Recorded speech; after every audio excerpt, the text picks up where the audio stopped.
Hello everyone, welcome to Multilingual. My name is Karina, I'm a multilingual language trainer, and in today's English class, let's learn some cool phrases for business and everyday life. Let's begin. What do you think of the advertising campaign that Mark has introduced? It's quite good, but I'd say there is room for improvement. This is our first phrase. There is room for improvement means that something is not yet ideal and could be made or done better.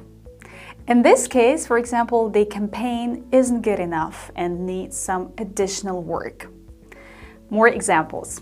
His speech was rather interesting, but not as expected. There is definitely room for improvement.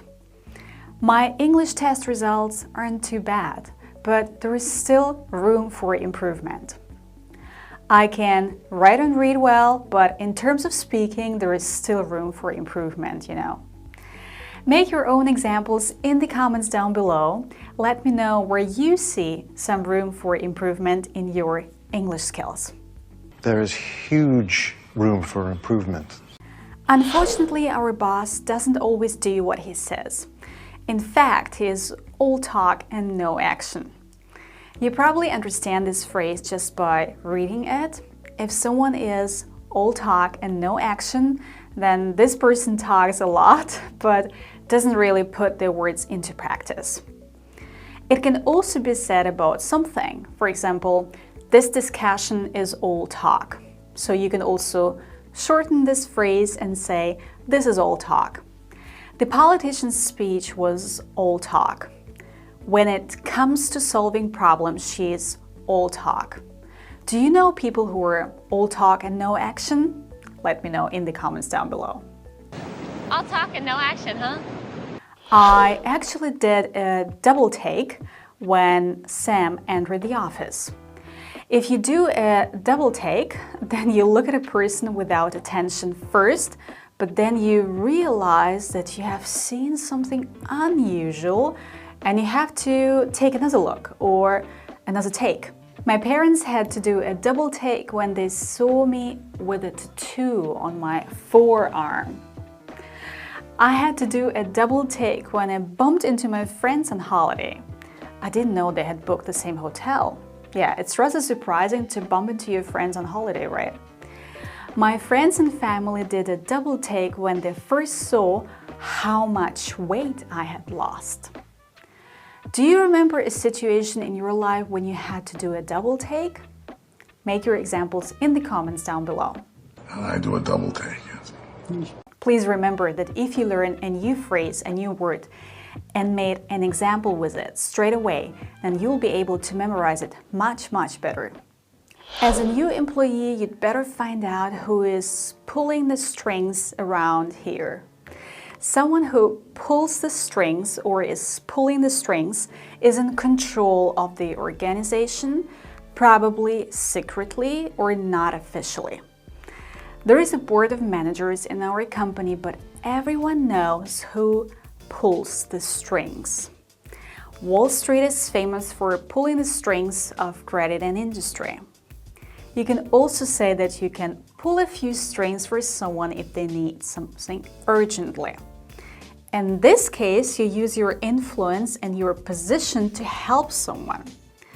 For example, you can say, I may be able to pull a few strings for you if you want to speed up your application process. So, pull a few strings or pull the strings. Pull a few strings, yeah. His TikTok videos have gone viral overnight. If something goes viral, it spreads rapidly on the internet. Social networks make our words and pictures go viral. His new album became popular in a couple of hours because it went viral on YouTube. A well-written Instagram post has the potential to go viral. This is a really cool phrase. Something goes viral. I think it could go viral! Can you come up with your own example? Let me know in the comments down below.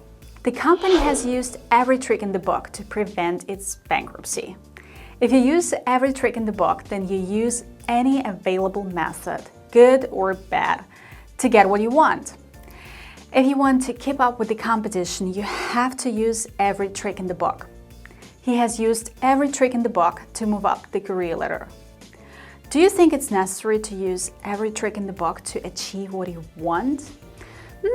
I'm not sure that it's always true, but let me know in the comments down below what you think on this.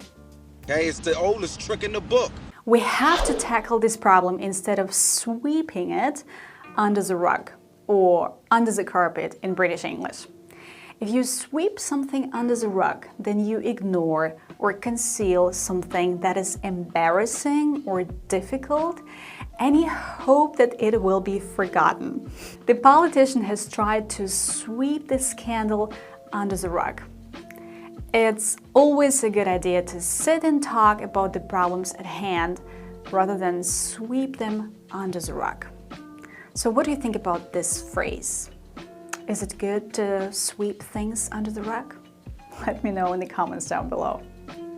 He knew that Addison would try to sweep it under the rug. This coffee machine is a bit tricky, but once you've got the hang of it, you'll be able to use it.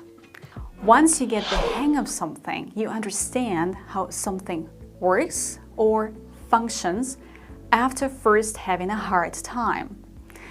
It took me dozens of classes to get the hang of driving before I finally got my driving license. Well, this is a true sentence about me. It's important to get the hang of dealing with our business partners since they are our prospective buyers. I have a question. Is it difficult to get the hang of English tenses? Present, past, and future? If you're still struggling with this, I'd highly recommend that you watch this video of mine. I think that I've managed to explain the difference in a very clear way. You get the hang of it. Tourists have to be careful here as they are often taken for a ride by the locals. If you were taken for a ride, then you were deceived or cheated. I was taken for a ride at the market the other day. When I arrived home, I realized that I had paid the double price of the rug. Have you ever been taken for a ride? When and where? Comment down below to share your experience. You got totally taken for a ride, Beasley. Please remember that you memorize new phrases and words much better if you use them in an example. It would be great to co-work in this project, but we have to test the waters first.